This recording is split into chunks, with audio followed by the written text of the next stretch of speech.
and welcome back to another edition of Rich T Racing, and welcome to my top 5 best moments of the year. This is a double upload along with the top 5 worst moments, so if you want to check out that video as well, do be sure to check that out after you've watched this one.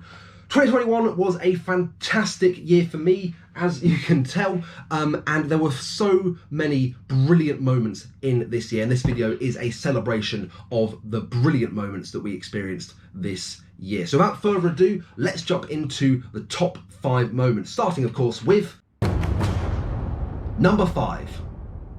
The qualifying lap at Llandau Park. Now, context to this, I had never put in a really good performance in qualifying in the SP60. I had a decent one at the previous week at Bayford, but never a really good one. Things never quite worked out for me in qualifying.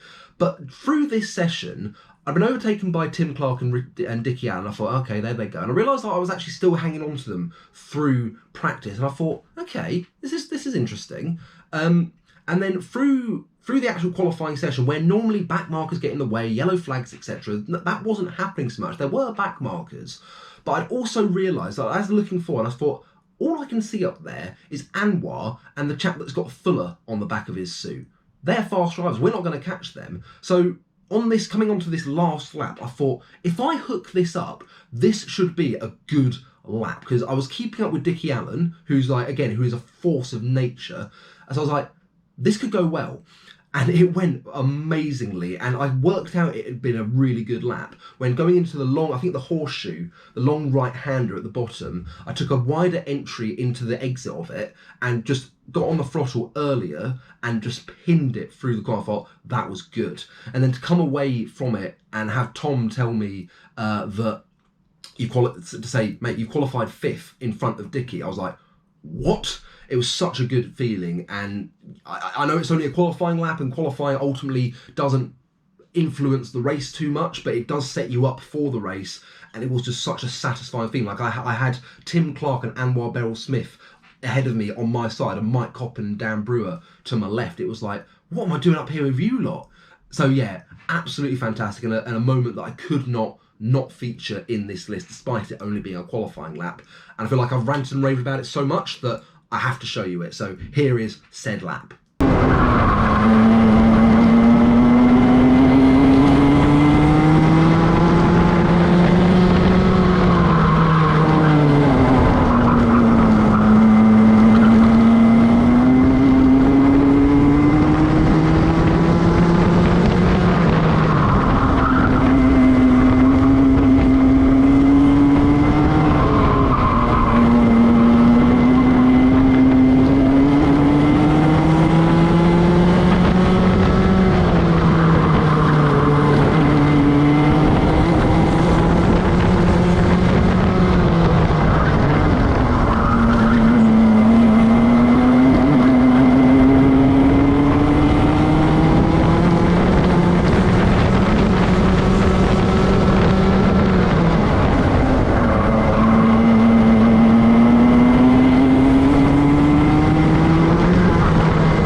So yeah, a brilliant lap, and one that, again, I could not include on this list. So with that, we now move on to number 4.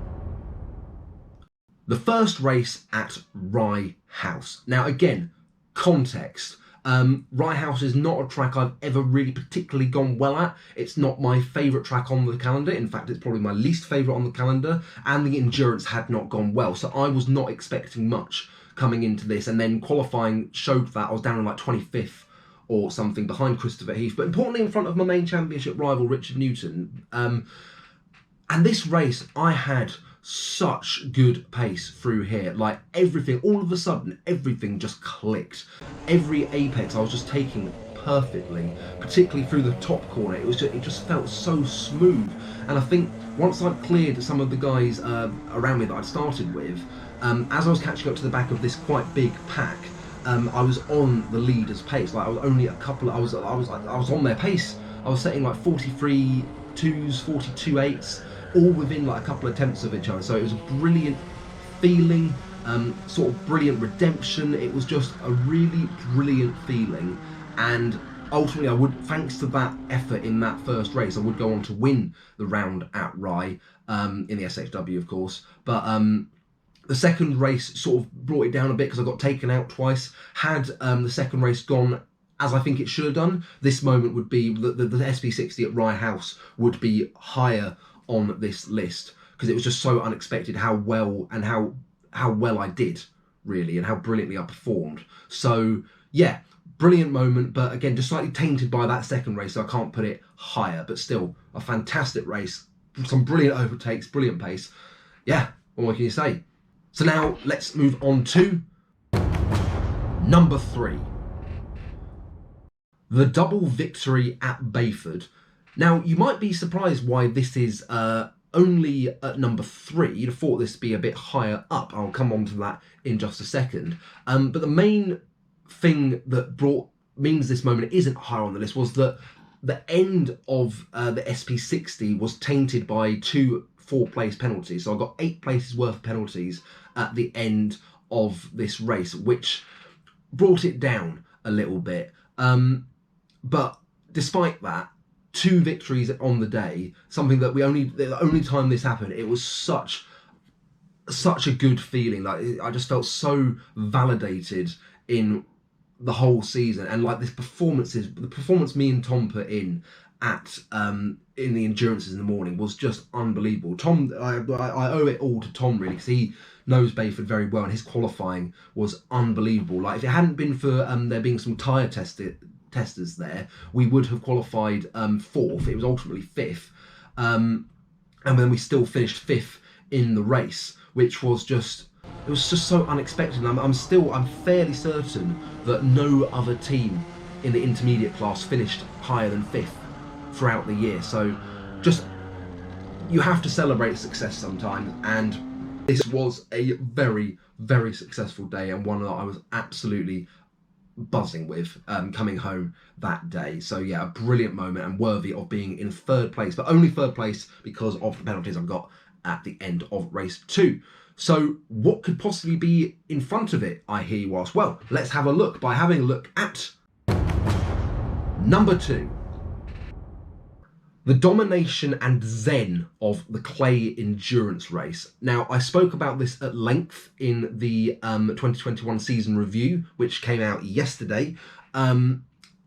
Ultimately, coming into the round at clay, me, Tom and Jasper did not know what to expect, because the only experience we really had was the only endurance race of 2020, Buckmore, where we just about scraped a podium, and there was a team that I think finished quite a bit in front of us. So we weren't expecting much. We certainly weren't expecting to win the race by about half a lap on the intermediates, and not only win the intermediate class, but we would have won the clubman class as well. And I remember being sat or watching being at the race, thinking, like, when's this all going to go wrong? How are we doing so well? And not only were we doing so well, again, I mentioned it again in the season review, and just when I introduced it now, we all said that we felt like we found the mythical zen period, where you just feel everything you do is perfect. Everything works. Braking points, apexes, overtakes, everything sensational. And like, for me personally, I remember I could see my mate Adam, who's a fantastic driver and has always been like miles in front of me. I could see him in the distance and thought, I'm going to try and hunt you down. And I just did. And it was just, I think technique-wise, racecraft-wise, it was the best I was at any point this year. And it happened right at the very start of the year. So it was just such a brilliant way to get the season underway. The SP60 tainted it a bit, but we're not worried about the SP60. That's not on this list. So it just, that feeling after the endurances was just so satisfying, just at how well we did. So yeah, just brilliant, and shows that we can perform in the clubman class next year.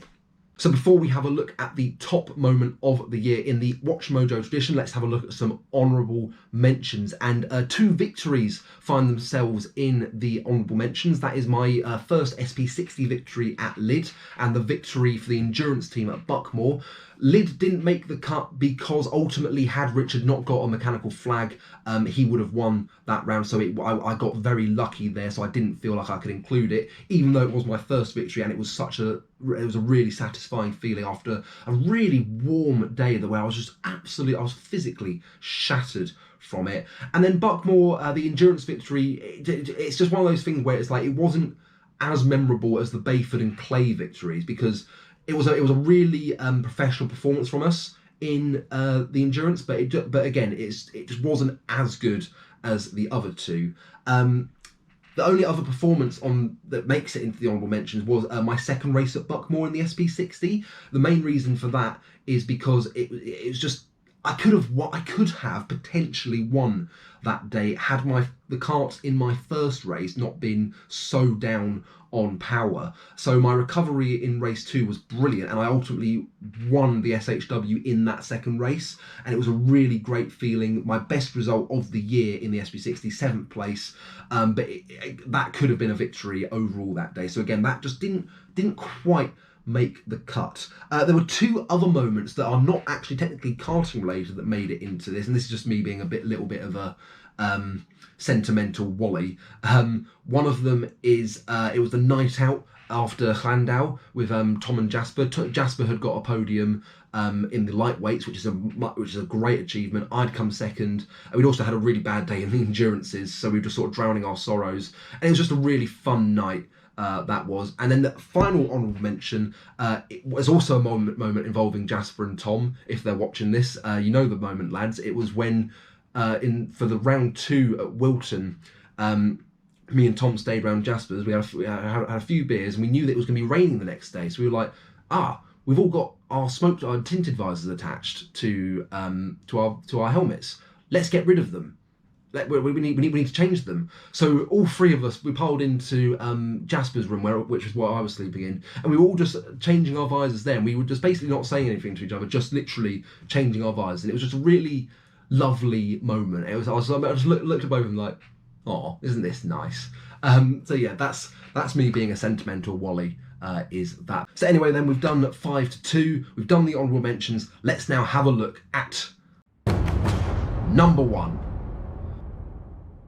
My number 1 moment for 2021 is the championship finale at Bayford that happened just last month.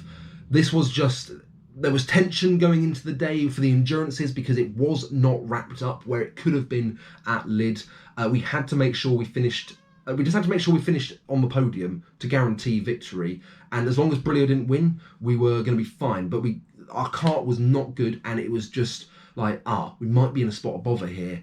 But those fears were put to bed early on when I did this brilliant bit of just sabotage on Brilio's race. I got in front of them, and my kart we were just not on their pace, but I just made sure for like 2 or 3 laps, just making sure every time they got past me, I just got straight back past them, just holding them up as much as I could, and I did eventually do that. And I think even if their second driver had been on the same pace as their first driver, I don't think they'd have caught the other guys in front to try and win it. So that was just so satisfying. And then the final SP60, I was coming into it off the back of some disappointing SP60 races. I thought I just want to have a clear couple of races to sign off this season, and that is ultimately what I had. I got an annoying penalty in race 1, but my racing was all pretty much flawless. And then race 2, where I took 5 people in one corner and then had a really brilliant battle with Garrett O'Connor, Daryl Stelling, Steve Lindley, and it could have been with Alex Pritchard as well. It was a fantastic way to round off the championship, especially with my girlfriend Polly and her entire family had come down to watch. It was just great to do that, especially with her dad as well, who's a massive fan of motorsport, loves his racing. It was just such a great moment and worthy of being my best moment of the year, taking 2 championships in one day. So that's it. Those are my top 5 moments of the year. I hope you enjoyed this video. If you did, do be sure to check out the top 5 worst moments of the year, which has just gone up on the channel as well and should be in one of these corners. Yeah, that's it. Thank you very much for watching. Please be sure to subscribe and hit that bell for notifications if you haven't done so already. And all I shall say for now is ta-ta and farewell.